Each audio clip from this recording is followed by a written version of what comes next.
name is Jane Scarf, and I'm coming to you from Ottawa, Ontario, Canada.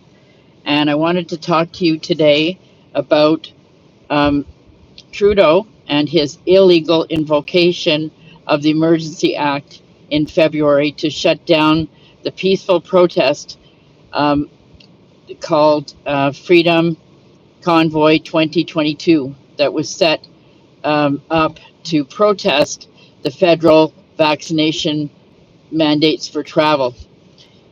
It was decided twice in court that the protest was peaceful.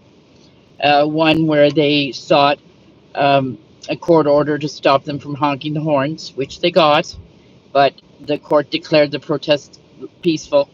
And as well, they got another court order that said they could start issuing parking tickets and like other highway traffic infractions, in spite of the fact that that a protest was occurring. So again, confirming that the protest was legal and the court would not shut it down. And the police didn't shut it down. They have a right to shut it down under Section 63, I think, of the Criminal Code. If it's unlawful, they can shut it down and make everybody leave the area or be charged. They didn't do that. The Ottawa Police Services didn't do that, and the RCMP did not do that. I don't believe the OPP had the authority to do it because there's no jurisdiction, but the other two police forces could have done that, and they did not do that. And all three police forces testified to the Joint Committee on the Invocation of the Emergency Act, which is Senate and House Committee. They testified under oath that they did not recommend Trudeau invoke the Emergency Act. He did that on his own volition. As well, Trudeau did not have the grounds to invoke it because there was no violence. The two police chiefs, Soley and Bell, both confirmed there was no violence from the protesters. There was some allegations that there were, and there was an allegation that their funding was coming from terrorist groups. All of that was debunked. And the OPS made an official statement that there was no weapons and no violent activity from the protesters. So there was no grounds because Section 3 of the Emergency Act requires severe danger, not, suspected or risked or actual tangible danger to the lives and health and safety of the citizens.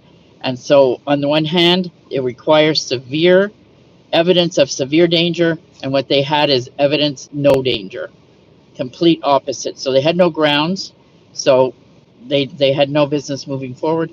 And as well, they were supposed to get permission from the entire cabinet, parliamentary procedure, including royal assent, to bring it in the first place. And they didn't do that. They just skipped over that. And that's what makes the whole thing treasonous, because they used violence to overthrow the government or undermine the government, the sovereignty of the government. They just did it willy-nilly with no consent, and they severely violated the rights of the protesters and supporters that were there. There were freedom of speech, assembly, association, and a whole host of legal rights. Like you have a right to be treated fairly and reasonably, which is defined. Like they didn't have any grounds for their charges. It was all related to this false imposition of the Emergency Act. They weren't doing anything illegal, and a bunch of them were left in jail too with no bail. And I believe there's at least two that are still in there. And that's a bunch of crap too, because there are protocols and ways that bail is dealt with, and they didn't deal with it properly. So, and I forgot to mention the very fact that they violated rights, even if they did have grounds, and even if it did go through Parliament, the preamble of the Emergency Act prohibits them from violating your rights. And that's in the third paragraph. It says in their emergency planning, they're not allowed to violate your Canadian Bill of Rights, your Charter of Rights, or your International Covenant on social and political rights. And they did. and they did severely. They beat people up for nothing. There was no grounds to it at all.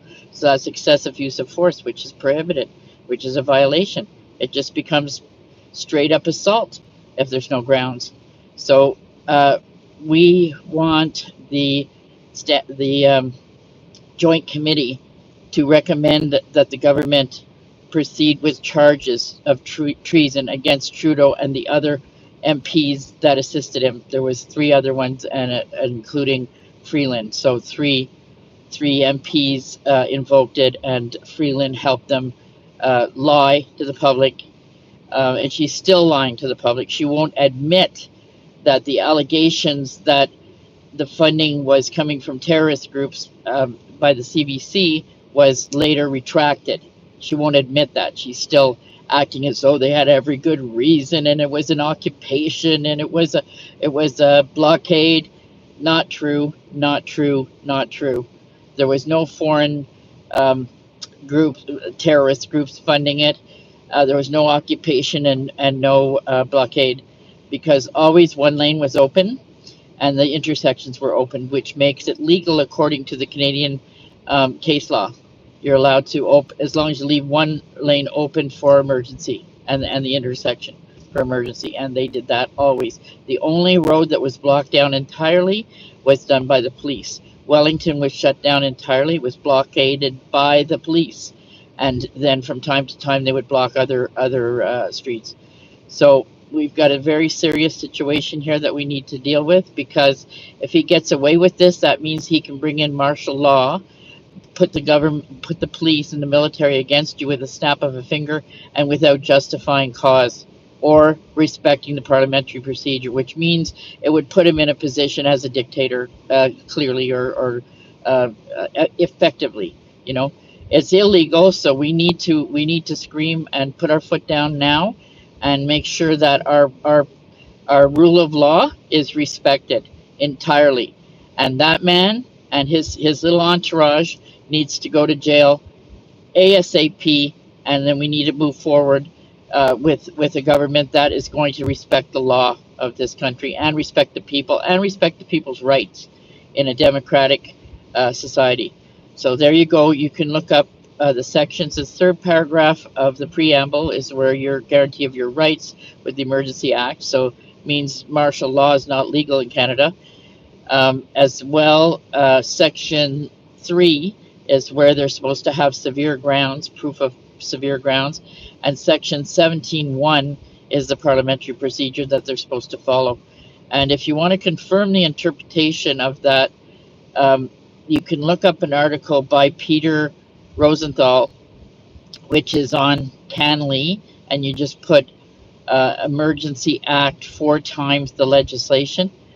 And you'll see right out of the gate, right in the first paragraph, he shows you that it has to be invoked by the full cabinet, full federal cabinet, not just by the Liberal cabinet or a few members of the Liberal cabinet. The entire Liberal cabinet didn't even bring it in, for Christ's sakes.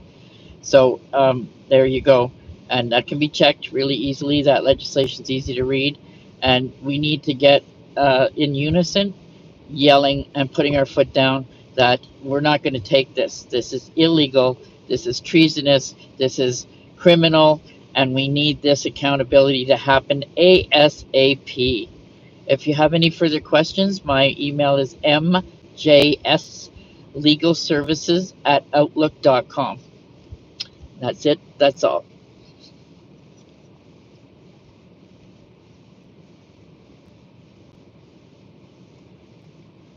Sure, how you turn this off.